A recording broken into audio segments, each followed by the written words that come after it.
Thank you all for being here. Good morning and welcome to CSAC's regional meeting on economic opportunities in the Central Valley. I'm Virginia Bass. I'm CSAC president and I'm from Humboldt County, California, which for those of you who, hey Amy, how are you? Sorry, I gotta talk. Amy, I finally learned she's a comedian, so if you ever are waiting for a speaker to come up, she's gonna be called up. Just wanted you to know ahead of time. So I'm on the north coast of California, about 451 miles exactly to my house from here, which I drove, and it was a beautiful drive. Learned a lot about how California really changes along the way. As an example, my hometown, our high today is 30 degrees less than the high here today. And the high here today, according to Buddy, is a low high. So, you know, you could be in Humboldt County that's 50 degrees hotter in Fresno. So I'm enjoying the low high today. So while we're here, first of all, it's great to see so many faces. I understand this is one of our largest regional meetings we've had. So by the end of the day, when people have all come and gone, I think it's a great success. It shows how popular these regional meetings are, and we look forward to them all the time.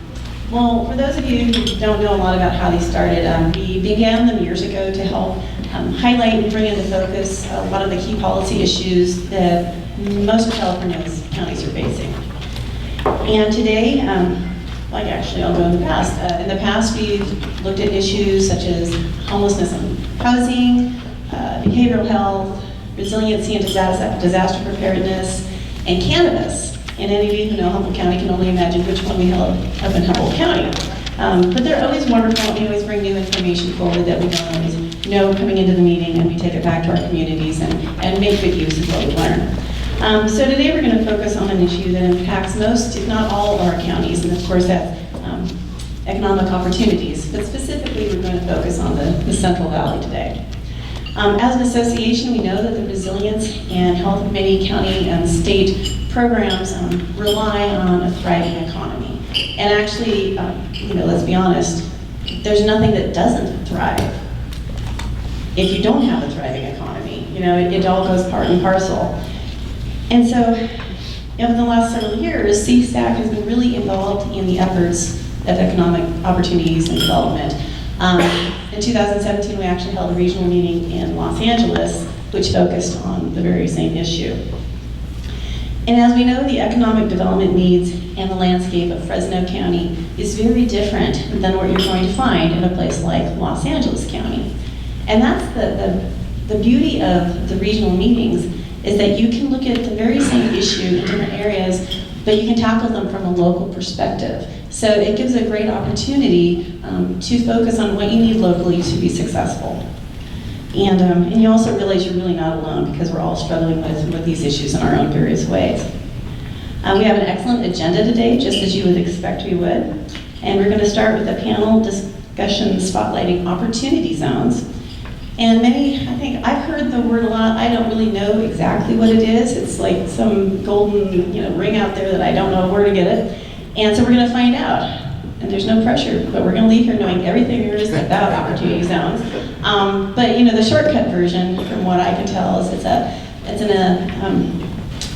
community investment tool that helps spur private investors to become more involved and encourage support for underserved communities, and at the same time spur economic development. But I'm sure that we will learn all the exact particulars in just a little bit. Our afternoon panel will focus on county workforce development and training. Given the unique composition of California's Central Valley, with a high Latino population and deep roots in agriculture and farming, how do counties address workforce needs and provide advancements, opportunities in a community? I think we just have always thought it happens, and we have to learn how to make it happen. And all three of today's sessions are designed to explore aspects of California's Central Valley.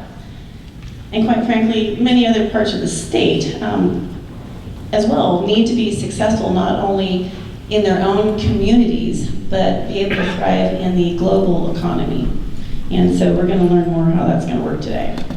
So at this time, I would like to introduce apparently the man who needs no introduction, Buddy, to come up and give us a little welcome. Woo! Economic development. I'm a true believer that politicians are usually the people that are in the way in the room. And that you need to work with your EDC. We have a great EDC here in Fresno County. You need to work with your planners, and you need to get ideas from them because they're the boots on the ground in the field. And the biggest problem with a lot of economic development is politicians get in the way. And what they need to do is when they're asked for incentives to bring people in, gee, I just said it in a politically correct word, incentives,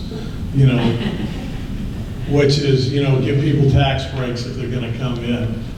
But you need to judge them, and for a county, the county's gotta be very careful about that.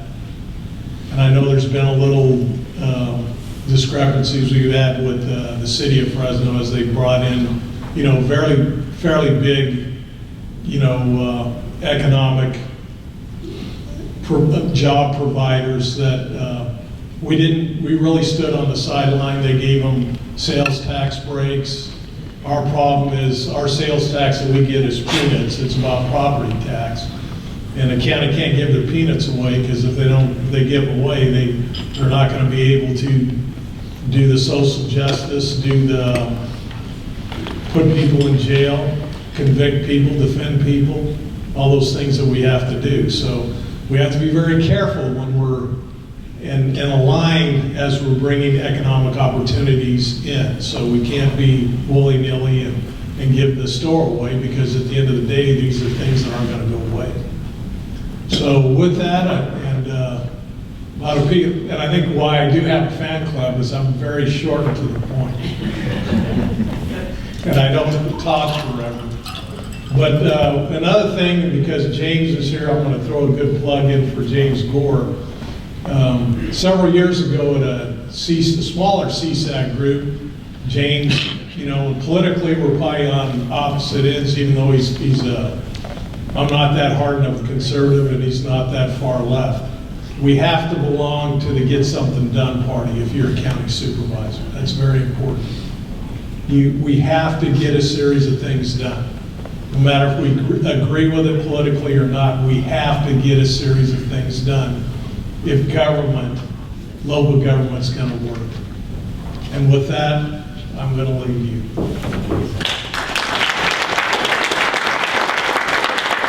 Thank you, Betty, for your warm hospitality and cool weather. And the emphasis was supposed to be on warm, but since it's not so hot, it's like, I should have those notes sooner. Anyway, glad to be here, and we appreciate the strong relationship that Fresno County has with CSAC, and actually with all counties, but especially for hosting us. It's a wonderful opportunity to be here. So I am now going to turn the microphone over to our Executive Director, Knaus. I'm Graham Knaus. I'm Executive Director of CSAC. Thrilled to welcome all of you today to our regional meeting here in the Central Valley on economic opportunities. I want to thank President Bass for her leadership at CSAC, as well as our Second Vice President, Supervisor Gore. I was just in Fresno just a few weeks ago with Supervisor Mendes and had the great opportunity to learn about water policy, learn about agriculture, and also learn about how you go four-wheel driving in a muddy, sloppy pit in a two-wheel drive vehicle at 40 miles an hour for 4 miles. And it was awesome. So I've really embraced being in the Central Valley and in Fresno County. We've had regional meetings all across the state. We've had them all the way up to Humboldt County. We've been in San Bernardino, certainly Los Angeles County, which President Bass mentioned previously. These are really about connecting to communities. These are about an opportunity for us to get out of Sacramento and to be in the communities that we are trying to represent on behalf of the county supervisors in this state. And so we have about 20 or so counties that are in the room with us today, and we go through this through partnership, but we don't put these things on our own. We have a great team to make it happen, beginning with our Deputy Executive Director, Manuel Rivas, who is the lead for pulling these types of events together and ensuring that we have the right glue in CSAC to continue to represent you well. We also have our staff that introduced themselves in here today, a remarkable team. The other half of our house, the advocacy side, Darby Kernan is the Deputy Executive Director covering that, and she's actually in Sacramento, walking the halls of the Capitol as we speak, as the midnight tonight is the deadline for the governor to sign the budget bill, and there are 2 open issues, and they're housing and homelessness. And so counties are right smack in the center of those, and we're looking to land those today. And so we're today have this great opportunity to do something that's about understanding what the tools are that are available in communities, how to move forward in a way where counties are in a leadership role, and understand both opportunity zones or OZs, but also what are the other tools that are out there and how folks should be thinking about how to move forward in their communities. And we're going to begin that with our morning panel that'll be moderated by the Institute for Local Government Executive Director Erica Manuel. And the Institute for Local Government, for those of you that may not know it, CSAC serves as one of the parent organizations. We're one of 3 along with the cities and the special districts.